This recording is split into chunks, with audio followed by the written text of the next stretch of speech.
For our anniversary, I built her a beautiful epoxy table. She sneered, "I'd rather dine on the floor than on your failures." 2 weeks later, the same failure sold for $15,000, and her face was priceless.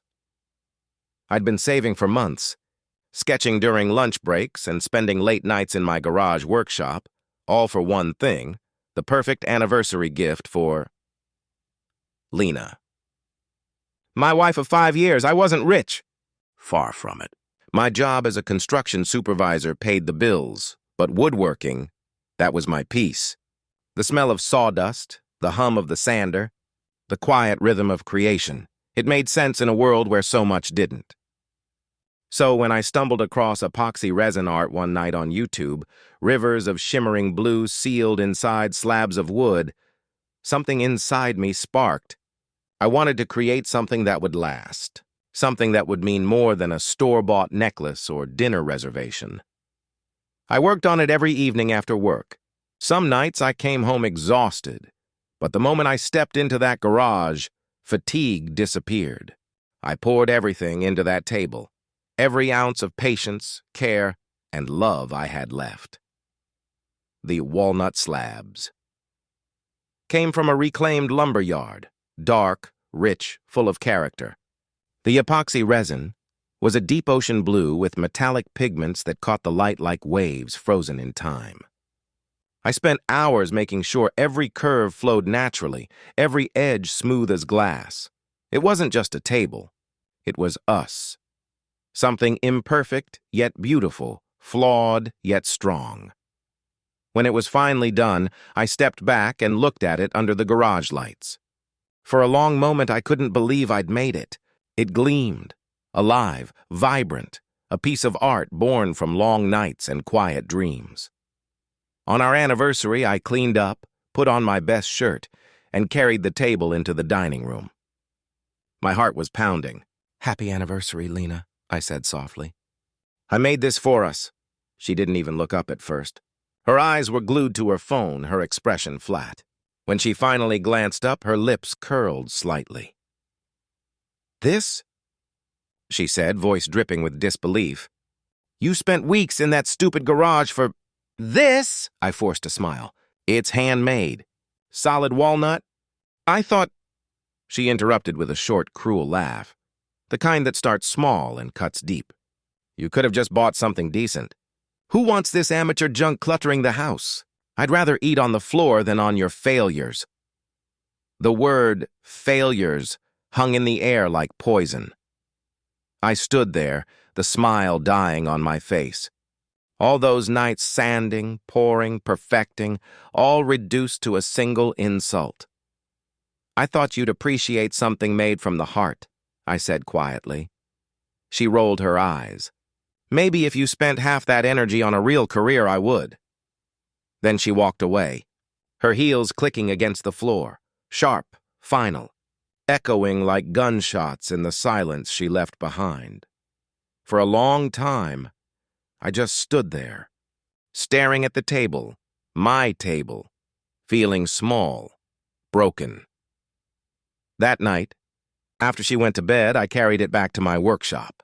The garage was cool and quiet, a sanctuary from her voice. I turned on the single overhead light, the resin river glowing faintly under it. At first, I just stared. Then something in me shifted. The sting of humiliation gave way to something steadier. Resolve. I grabbed my camera, wiped my tears, and started taking photos. Close-ups of the resin swirls, the intricate details, the way light flowed across the surface. Then I uploaded them to a small artisan woodworking forum I'd been lurking on for years. Caption: "First epoxy project. Would love feedback." I didn't expect much. Maybe a few kind words, maybe silence. That night I went to bed thinking maybe it was time to stop trying to impress people who never valued me. But when I woke up the next morning, my phone wouldn't stop buzzing.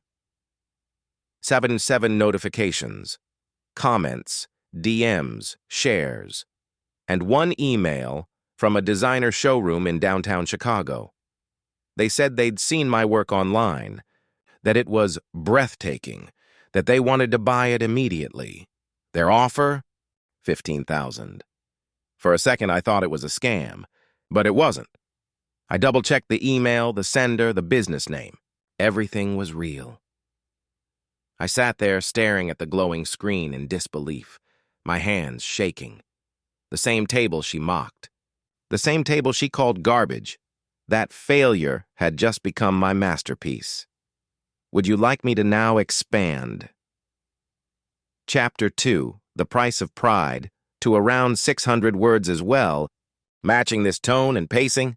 The next 2 weeks felt like living inside a dream I was afraid to wake from. The showroom, Arden & Coder Design Gallery, was one of the most exclusive artisan spaces in Chicago. They handled limited edition, handcrafted pieces for private collectors and luxury hotels, the kind of place I never even dared to walk into, let alone sell something to. Yet there I was, signing papers with their curator, who smiled like I was already one of their featured artists. "We don't get pieces like this often. Mr. Miller," she said, brushing her fingers over the polished surface of my table. "It's raw but elegant, like something alive.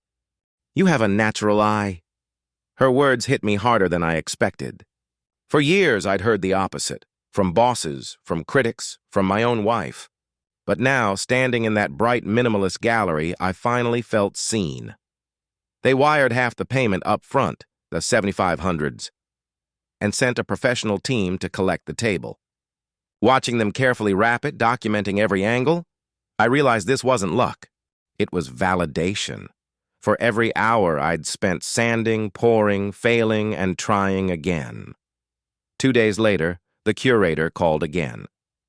"Mr. Miller," she said, her voice brimming with excitement. "Your table's drawing a lot of attention. We've had 3 different clients ask about commissions. Would you consider a partnership with Arden & Co.?" I almost dropped the phone. "A partnership?" "Yes," she said. "We'd market you as one of our emerging artists. Your style has soul. That's rare." I laughed softly, disbelief mixing with joy. "Absolutely. I'd be honored." But I didn't tell Lena. Not yet. That weekend, she insisted we attend a corporate dinner hosted by her marketing firm. "Try not to talk about your garage projects tonight," she said as she fixed her earrings in the mirror. "Let's not embarrass ourselves in front of people who actually have careers." I said nothing. I didn't need to. We drove downtown in silence, her perfume sharp in the air, the city lights flickering across her cold expression. When we arrived, I froze. The event was being hosted at, of all places, Arden & Coder Design Gallery, the same place that had bought my table. Inside, chandeliers glowed above minimalist displays of art and furniture, each piece bathed in perfect light. Guests murmured in admiration as waiters drifted by with champagne flutes. Lena was radiant, laughing, mingling, her voice full of artificial charm.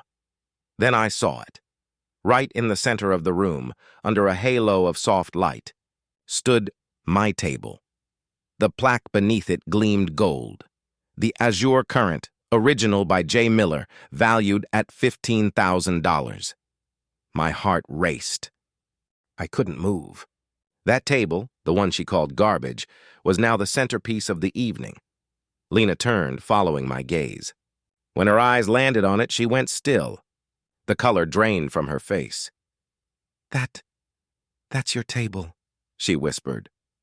I took a slow sip of champagne. "Yeah, they bought it." Her lips parted. "For $15,000? "Mm-hmm." I smiled faintly. "Guess someone thought my pathetic hobby was worth something." She blinked, lost for words. Around us, whispers started, small, sharp, amused. Her colleagues were connecting the dots. One of them laughed. "Wait, your husband made that? The one you said spent too much time tinkering?" Lena's composure cracked. I didn't mean it like that." I turned to her, calm and steady. "Didn't think I could create something valuable." Her throat bobbed, no words left. Just shame, the kind that doesn't fade easily. That night, she didn't speak during the drive home. The silence between us was heavy, the kind that says everything words can't. When we finally parked, she whispered, "I didn't mean what I said before." I looked at her, the woman who once made me doubt every dream I had. "I know," I said quietly, "but you showed me what I needed to see." A week later, I moved out. Months passed. My partnership with Arden & Co. flourished. My epoxy designs sold faster than I could make them. My work was featured in Modern Artisanate magazine under the headline, "From Garage to Gallery, the Man Who Turned Wood into Wonder." I rented a small studio space, naming it Azure Works, after the river-like designs that started it all. Each new piece carried a part of my story, the heartbreak, the defiance, the quiet strength of starting over. Sometimes, late at night, I'd scroll past Lena's social media.